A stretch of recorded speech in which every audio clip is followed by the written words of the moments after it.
Dave and I, during the monsoon, you know, it's been raining here. We watched both Kill Bills just to check in on that. Back to back? Yes, just to check in. Yeah. Still, what? Love. She not only has no notes, she has notes for everyone. That movie killed every movie. It is every shot, every musical sting, every outfit, every line, the dialogue, the kung fu. Yeah, the Japanese. Acting. Yeah. Uma anchors that ride. So even though it is a roller coaster, it has the heart right here the whole time. I think my favorite part is when she comes out and she sits down at the cafe. Can I have a glass of water, please? It's like so amazing. The fact that she obviously works so hard. She and Zoe Bell work so hard, and it's so clear. Like, you know, also she got like, you know, the thing about the car and everything getting injured. You know that? She did get injured. Yeah, and it was a big kind of thing. It was a big like thing, and it was terrible. But but she worked so hard in those movies, so hard, and she should have got an Oscar nomination. I'm sorry. She should have got an Oscar nomination. Yeah, because it's an action movie. David David was like, I wonder if they got any Oscars for this. No, and he was like, maybe sound design or stunts or whatever. How did she not get an Oscar for that? Because the Academy, because she's not in a British accent wearing a corset talking to Hugh Dancy. Yeah. And Colin Firth, like, or she's not getting like gang banged by a bunch of like Nazi bikers. She's not playing a bedside nurse to Victorian children. She doesn't have brown teeth, and she didn't like just you know. Yeah, it's not a But then I watched some other Tarantino movies I'd never seen. Which ones? I'd never seen Inglourious Basterds. It was so good, but so much reading, many languages, but really good. I need to talk to you about Diane Kruger. Diane Kruger. Who's that? The blonde actress in the film. Who plays the actress? Yes. Amazing. When she died, I was devastated. French, English, and German. And she eats. She is so good in that movie. I couldn't believe she died. Strangled to death. Yeah, I couldn't believe it. The gentleman who plays the Nazi, the Jew hunter. It's so scary to watch. Is so chilling. Incredible. So evil. What did you think about Brad Pitt though? Because it took me a while to get along.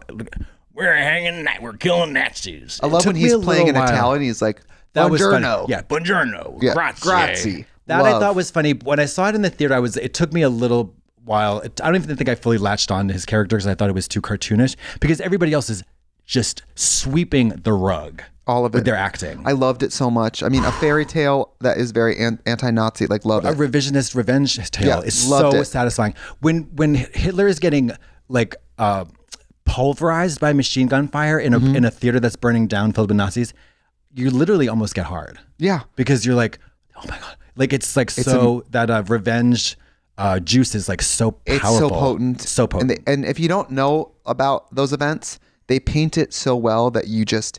Yeah. You are ready for that. You are ready for that Jew hunter to get it the whole movie. Didn't like about his other revenge movie, Django Unchained. I watched that after that. Oh, so that left me wanting more.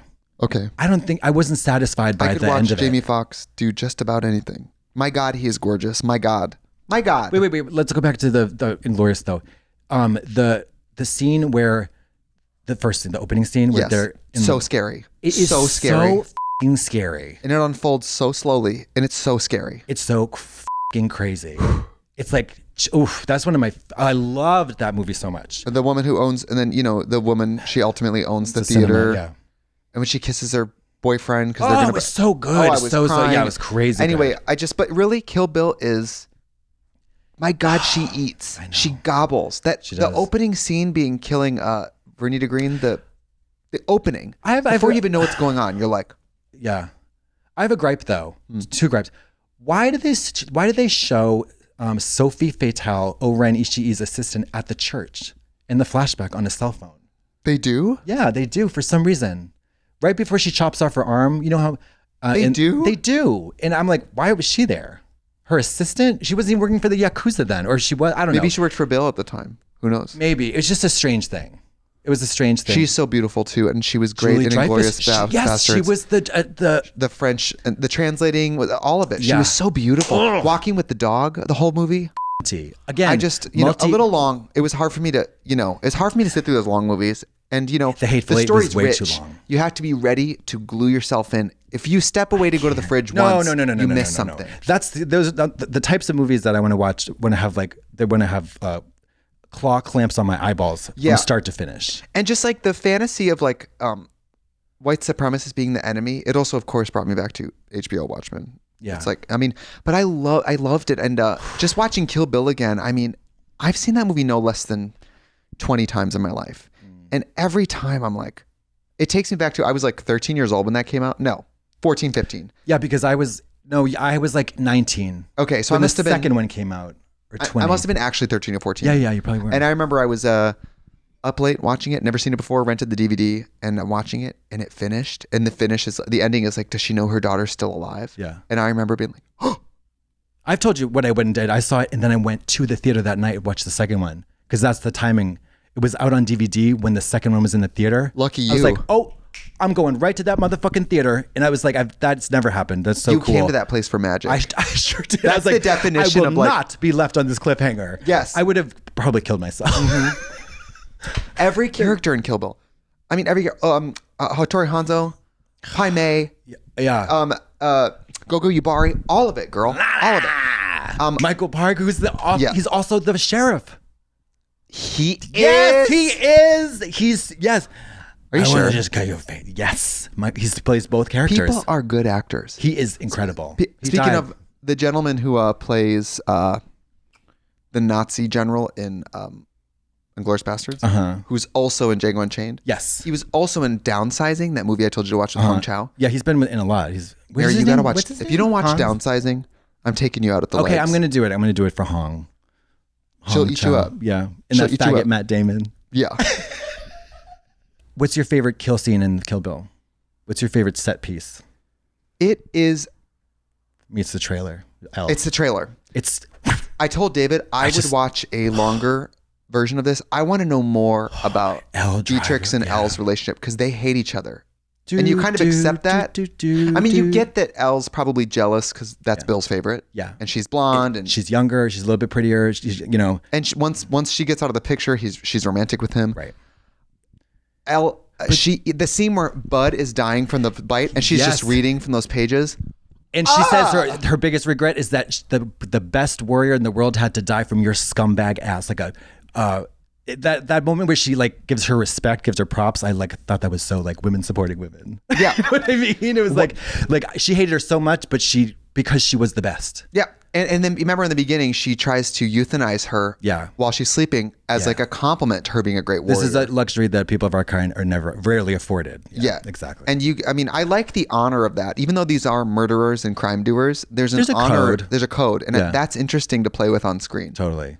I love the moment where I love Lucy Liu's big moment, because it also like actually correct kind of she's not Chinese. You know what I mean? Like her heritage is like, she doesn't speak Mandarin, I don't think. She doesn't speak Japanese, certainly. So like her character had to be, to make sense, has to be like mixed race. Yeah. And so like they kind of deal with that. Well, a half white woman would never be head of the Yakuza.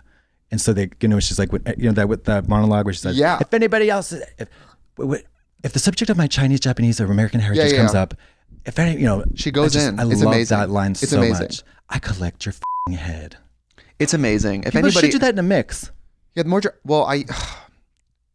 Different times. There was a lot of Kill Bills back in the day. Who's your favorite character in Inglourious Basterds? Who would you out of the Girl, Brad Pitt. No, but besides him. Oh, the bear. The bear Jew. The Jewish bear. That's Eli Roth, I think. Yeah.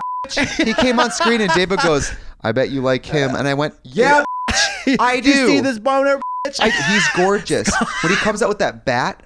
Oh yeah, it's hammer time. And they have him. I know, it's hammer time. Gunned out, juiced up. They put the trend in he's that. So hot. Yeah, totally. He's so hot. Big eyebrows. Hot. I love men with big eyebrows like that. You couldn't even see his asshole, so hairy. Yeah, I believe he was in Death Proof. He directed that. He did? Yeah. I'm so stupid. Yeah, sorry. Yeah. He directed that. And he directed Planet Terror. No, sorry. Tarantino directed Death Proof. Eli Roth directed Planet Terror. Eli Roth, that gentleman. Yes. He is at the bar in Death Proof, and he's like, the girls don't want to go home with us, but we give him another drink. They're plotting to. He plays always a scumbag. He's in the he plays a sleazy agent in the Idol. Yeah. The Idol. He looks like a sleaze bag. I think for Live Nation. Have you ever seen the film Bruno? Oh yeah, Sacha Baron Cohen. She eats too. We don't have to. This is a movie podcast. It's okay. Stop apologizing. Sorry. Stop apologizing. I'm vibing. I can't tell if people like when we talk about movies or if they're like, "Girl, who cares?" This isn't movie phone. This isn't Blockbuster. This isn't Rotten Tomatoes. Do you know what I mean? Like this isn't Siskel and Shebert.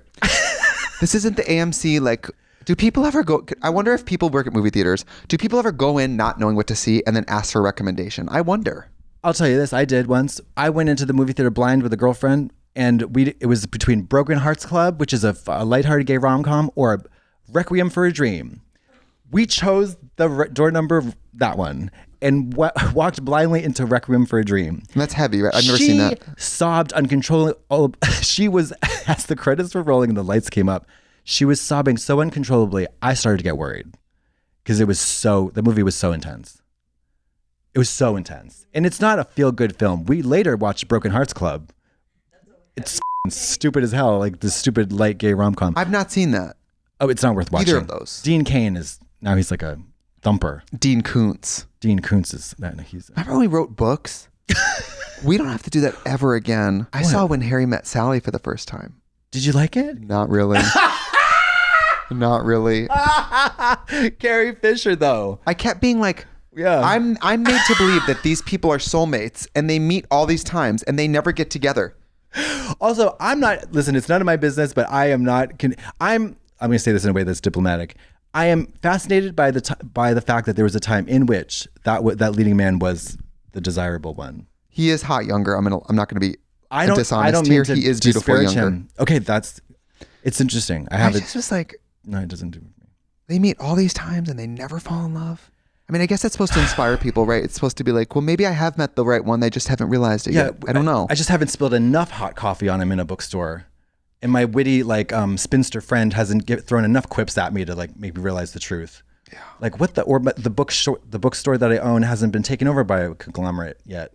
Tom Hanks and You've Got Mail. It's rarely like that. You know, in real life, when you fall in love with someone, it's immediate and it's sort of... And it's forever. It's non-negotiable. You know it right away. You don't I love Josh. That never happens. It never happens. You're like, I'm covered in shit.